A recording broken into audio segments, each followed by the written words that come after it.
Hey, what's up, guys? I'm gonna be doing a Frost Dragons guide today, and I'm just gonna pretty much get right into it. And I'm just also gonna explain. This is the first episode of a money-making series that I'm gonna be making, and I don't plan to stop anytime soon. So do subscribe if you're looking for money. I'll also here in a couple of days I'll be coming out with a fishing guide, C2 fishing most likely, and then I'll probably come out with a separate one to 99. Even though I recommend C2 all the way if you're going for efficiency. Um, Probably another magic guide, just some helpful tips and tricks you can use. But right now it's a Frost Dragons guide, so here's my gear setup. And this is exactly what you're gonna need to bring. This is sort of like a cheapy version. Uh, Dragon boots, the Barrows gloves, or whatever the heck they're I don't Culinary gloves 10. Ring of Wealth because it'll improve your chances of Visage, and it's pretty hard to die here. You just gotta pay attention, really. Thorax plate legs, Thorax body, just because you want melee defense, because you're gonna pray from whatever's gonna hit you. Still gonna want an anti-dragon shield or a DFS. Chaotic rapier is the best weapon you can bring because they're extremely weak to stab, and currently it's the best stab weapon in the game. Well, that's one-handed. Glory, again, just a cheap alternative to a Fury if you have it. Nezzy Helm, obviously you can put whatever the heck you want there. Skill Cape could be substituted for a Fire Cape, whatever you want. If you can't afford this stuff, you can just downgrade. Like you could bring Rune Boots, you could bring other gloves. I'm not quite sure. You could do RFD pretty fast. Rapier obviously takes a while to get to, but you're going to get it on the way to getting to Frost Dragons because you have to be 85 to get into the Frost Dragon lair to begin with. So obviously, you're going to have it. And the gear setup, the inventory setup, I apologize, is cannonballs, super set, attack, anti-fire, potion, 4 prayer pots, rest monkfish, and then what I do is I summon the tort, and I go ahead and oh crap, I go ahead and put 5 monkfish in there, because, just in case. It's probably going to be really crowded, and I'm going to explain a couple ways you can avoid crowding. Obviously, some people don't like certain spots, and they will literally completely avoid a certain spot in Frost Dragons. I don't know why, but they will. So you could get lucky and just get the spot that no one wants to go to. I can pretty much show you how to use every spot to your advantage. And I'll show you spots that I like for certain reasons. And some of the spots are based entirely off of the availability. Obviously, you're not going to have the choice. And also, just a little hint, you can restore your summoning points on the way there, and you can also pray. Because it's on Mudskipper Point, so I just teleport home telly to Port Sarum, and then I just run south a bit. Okay, anyway, I like certain spots because one spot, when you go in and you go south, there's a lot more dragons to the south, but the problem with that is you can't really lure them to your cannon very well without getting attacked by another one. But if you go to the northwest spot, you can hide behind that rock and lure it right on top of your cannon, and your cannon will virtually destroy it, which can be helpful in speeding up your trip. Wow, I just freaking hit the hobgoblin. Or the hobo goblins. You can rest up here. I would recommend it, but you only need to rest 40 energy. Wow. 40 energy max, I would say. And just a little tips and tricks. You could most likely should drink the anti-dragon pot the second you go in. And I'll probably pause if I can't find a world. I apologize, but I can't really do anything about it. Pot up here. I'm good to go in. It's midday right now, so I highly doubt I'm gonna get open. It's a slim chance. As you can see, cannon.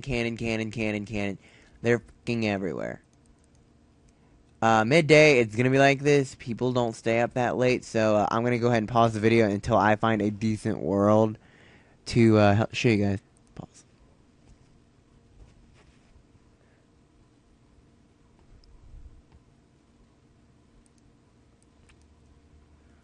Okay, guys, I never really could find a very empty world, so we're just gonna go ahead and hop in on this world. It's not that bad because when I go south, Southwest. There's actually a lot of people here. I mean, a lot of dragons. I apologize. There's still a lot of people. Like I said, midday is really bad for finding a world. It's hardly possible because everyone's awake. And yeah, so what you're gonna go ahead and do is you're gonna protect mage because these things, their combat system is set up so that every single time they attack you, they will hit you with one spell. I mean, one thing. They will use mage or range. You're going to defaultly, every time one dies, you're going to want to pray mage because you're wearing melee armor, so obviously you are going to be much weaker to mage than you would ever be to range. So obviously that's going to factor in. And the only damage you'll then therefore be taking will be the mage. I mean, wow, the melee from them just standing there hitting you. And that can be completely negated if you range. So you could completely negate and not bring any food at all if you range. But ranging is not as fast as meleeing, and obviously you're trying to make money, so you want obviously fast as possible. So there's certain drops you should and should not pick up. I'm going to go ahead and start with that. Rune arrows should be picked up because they can simply be equipped into your quiver if it is empty, and that will save you some time. And anyway, I'm going to go back onto their combat system before I forget to mention it. If you attack them for a while, a blue orb will start to come out of them. This means that if you are attacking them, whatever damage you hit them with will directly be reflected onto you. So you will literally get hit, for instance, 30s with the rapier. It's not a fun time. If you're not paying, these aren't very AFK due to that. That's either anti-bot or just making sure that you're paying attention when you play the game. I still manage to watch Netflix when I play those, so I don't. I mean, I usually pay attention anyway. But, so during the blue orb, you're basically just going to have to walk away and you're just going to have to stare at it. It's kind of annoying, but, I mean, you can't really change it. Always make sure your cannon's loaded. And another thing about the blue orb, as you can see, they also use range. But if you're standing in their face, they won't really range that much. And switching prayers is just too much to ask of me. I just can't be asked to pay attention that much to do that. So that's why I just end up praying mage the entire time. It's kind of a laziness thing, but whatever. These things do drop the Draconic Visage, and they're probably they're probably the number one reason that the DFS only cost 4 mil when it did cost 32 is because these things are massively killed, and due to the mass killing of them, it made it so many more Visages come into the game that it dropped it down to whatever the heck it is now. So that's a good thing, because if you get a Draconic Visage drop, you obviously just boosted your money per hour by like 6 mil, or whatever the DFS is. And not many people buy the Visage, so if you have 75, I think it's probably higher. If you have the smithing level to actually make it into the DFS and then sell it as a DFS, that's probably advised. Because all you need is anti-dragon shield in the DFS. So basically, you just sit here and kill these. There's not much really to it. Just make sure you bring your cannon. Pick it up. Obviously, Tortoise is very helpful. You can bring the Terrorbird, the Bull Ant if you're really that low on summoning. There's also the Spirit Calcite, which holds like 2 items. It's not even worth it, really. As you can see, you gotta make sure you keep your anti-fire going at all times. And this can yield up to 2 mil an hour. Obviously, if you get the Lucky Visage, you get a free 4 mil plus the drop of the bones. So that's very, very nice. Me and my friend currently that are on this channel with me, he hasn't made any videos yet because he's got a lot of baseball. As you can see right there. Okay, crap, that's the blue orb. Don't smack him, because you can see in the video I just got fucking hit a 282. Because I'm a little noob and I couldn't fucking kill it in time. You can actually hit him after 2.5 spins of the orb, which is a huge fail by Jagex, but you can. So obviously, if you pay attention, or you can just wait until you can see your cannon hit it, because when your cannon hits it, you can hit it too. You don't have to worry about your cannon when the orb comes up because the cannon will just keep shooting cannonballs at it, but you won't actually damage it to the reflection.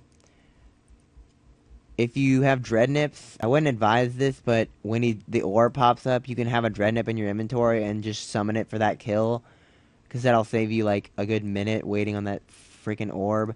Because Dreadnips can hit through the orb. Dreadnips can hit through anything because it does not actually have a attack style, and I'm going to make a Dominion Tower guide here soon, because I got Dreadnips, and they help so much in boss monsters. It's Heavenly God, what I get hit. Good thing I'm a noob. That's about it for this guide, really, guys. Thank you really for watching. Do subscribe if you want more money-making methods. They're not all going to be combat, but combat probably is the best money-making method in the game. It's kind of unfortunate, but it's just kind of how Jagex is set up.